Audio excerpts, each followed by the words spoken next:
Narcissists project all their faults onto you, meaning if they are cheating, they'll accuse you of having an affair. If they are addicts or alcoholics, they will accuse you of being addicted to something ridiculous like a daily coffee. If they are cruel, they'll remind you of that one time you spoke badly about someone else. A pathological narcissist will accuse you of being the selfish, inconsiderate one with a mental disorder. And when they do this, it's actually called narcissistic projection.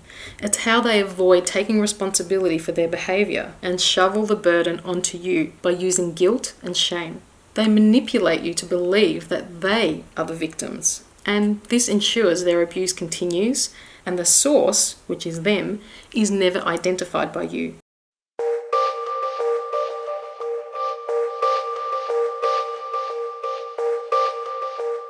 Projection is a defense mechanism. It's when we don't like certain things about ourselves, it becomes easier to point it out and see it in others. And it's something that we all do. Usually we're not aware of it. But narcissists are experts at it, and they use it as a tool of manipulation. So projection is basically when the narcissist denies, ignores, or is unwilling to look at their own faults by projecting them onto you. And other examples are when they consistently accuse you of being lazy or always putting yourself first, being irresponsible with money, when really it's them who are doing these things. So you'll notice that narcissists will automatically blame others when anything goes wrong, and they're constantly projecting feelings that they can't tolerate onto their children or spouse or whoever else is their target. So they try and make you feel guilty for what they've done. It's never the narcissist's fault, and blame must be assigned to someone. It's a way of deflecting responsibility. If it's always your fault, they never have to change, and they are always perfect, correct, and superior. So narcissists will project or externalize their self-loathing and attack you for it. And this is also why people who don't recognize that they are victims of narcissistic abuse, they are absolutely burdened by a sense of guilt, shame, and self-hatred. And they don't even recognize precisely where that comes from. And that's because it is not your stuff. It is issues that have been projected onto you by the narcissist. If you are a recipient of narcissistic projection, and this happens all the time, you will be accused, demeaned, and humiliated, and basically reduced to an inferior being. So if they see that they've hurt or upset you or shocked you by some ridiculous accusation, it gives them validation of their control over your emotions. And sometimes these accusations are so crazy that when you're at the height of this crazy making episode, because they've just accused you of something that is beyond your comprehension and so out of character for you, you will see a smirk, and this indicates they've gotten what they wanted. And you defending, explaining, or trying to reason is exactly where they want you to be. When they blame and accuse you, they want you to become defensive, so they can then stand back calmly and allow everybody else to see how crazy you are. And a really interesting question that comes to mind in relation to projection is, if supposedly the narcissist doesn't know right from wrong, why do they have a need to project? Does it indicate that they do know that they did something wrong, but they don't want to own it, so it's easier for them to blame you for it? Another thing that you'll notice narcissists will do frequently is project their childhood issues onto you. So whatever happened to them when they were children, they'll project that also onto you. And you'll hear accusations of, "You're just like my mother." They may accuse you and say, "You're just like my ex." And that will give you some insights just below the surface of what's going on in their mind. And just to clarify, having a difficult childhood does not justify and excuse someone to continue their abuse of others. There are many people who have had horrific childhoods, but yet they choose to never repeat that behavior again. If we don't have a healthy sense of self, and when we're in these relationships we usually don't, that constant barrage of the narcissist's projections will make you believe that perhaps they are correct.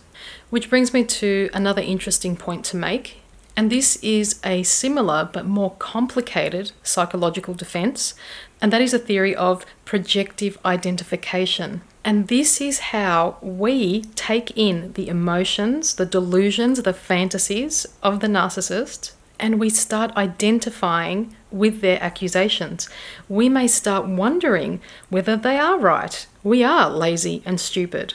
So we start recognizing these things within ourselves, and we start to think, feel, and behave in a way that the projections that the narcissist bombards us with are actually real. So, for example, if you're usually a really calm person, or you're definitely not the jealous type, and all of a sudden the narcissist starts telling you that you're so anxious, or you've got anger issues, or they start repeatedly accusing you of being jealous, you may notice yourself that all of a sudden you start behaving like a jealous person. So when that happens, it's an example that we are actually identifying with their projection. So we may start acting out in ways that are really out of character for us. It's like the narcissist forces a script onto us, and before we know it, we start acting and behaving in ways that we usually wouldn't. So the narcissist forces his agenda onto us, and we literally feel like puppets. And the recipient of the projection can suffer a loss of identity because they are caught up and manipulated by the narcissist's fantasy and projection. And this sort of manipulation ventures into the intrapsychic realm.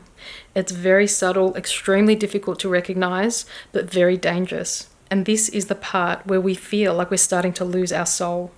A narcissist will be unable to grasp the concept of projection because their whole game is based on them convincing the world that they are the victim. And they cannot see their own projections. So you cannot reason with them when they are in these throes of aggressive projection. So no matter how ridiculous the accusation or what they're blaming you for, remain calm and just observe. What they're doing isn't the truth of what's going on. You know that. They're just reflecting a part of their story onto you.